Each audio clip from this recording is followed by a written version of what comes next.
कल पुलिस को एक बड़ी सफलता मिली है। चुनाव को लेकर के पूरे ज़िले में पुलिस के द्वारा गश्ती चेकिंग का जो अभियान है एंटी क्राइम पर्पज़ से वो किया जा रहा है और इसमें कल एक बड़ी सफलता ये मिली है कि 5 खूंखार अपराधियों की गिरफ्तारी हुई है। इनके पास से पुलिस को 1 देसी कट्टा, 1 देसी पिस्टल, 5 जिंदा गोलियां, 16,000 रुपये नकद, ब्राउन शुगर करीब 90 ग्राम और 3 मोटरसाइकिल मिली है। जब इनकी गिरफ्तारी हुई है तो पूछताछ में ये पता चला है कि रोहित यादव नाम का एक जो अपराधी है, ये लोग उसके लिए काम करते थे और एक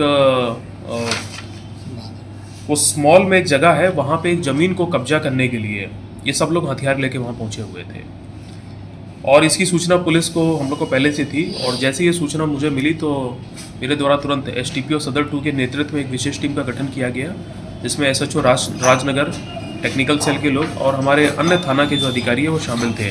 पूरी घेराबंदी करने के बाद इन लोगों को खदेड़ के पकड़ा गया है।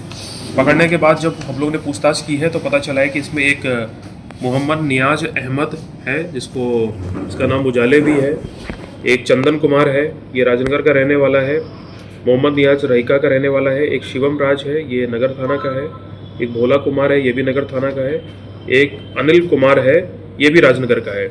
तो ये पांचों एक ही गैंग के सदस्य हैं। हम लोग को ये पता चला है कि इसमें से कई लोग हैं, कई बार जेल जा चुके हैं और सारे लोग इस समय बेल पे थे किसी न किसी केस में। किन लोगों ने इनकी बेल कराई, किन कागजों के आधार पर बेल हुई है, उसकी भी हम जाँच पड़ताल कर रहे हैं। इनकी बेल भी हम लोग आगे कैंसिल कराएंगे और जिन लोगों ने भी इनकी बेल कराई है उनको भी आगे चल के हम लोग उन पर जो कानूनी कार्रवाई है वो हम लोग करेंगे।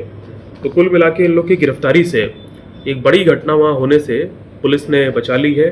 पूरी टीम ने बहुत अच्छा काम किया है, मैं सभी को अपनी तरफ से पुरस्कृत करूँगा। सर गिरफ्तारी कहाँ से हुई थी सर? इनकी गिरफ्तारी हुई है रामपट्टी से। सर क्या क्या चीज़ बरामद हुई है इनके पास सर? 1 देसी कट्टा, 1 देसी पिस्टल, 5 जिंदा गोली, 3 मोटरसाइकिल, 16,000 रुपये नगद और 90 ग्राम ब्राउन शुगर बरामद हुई है।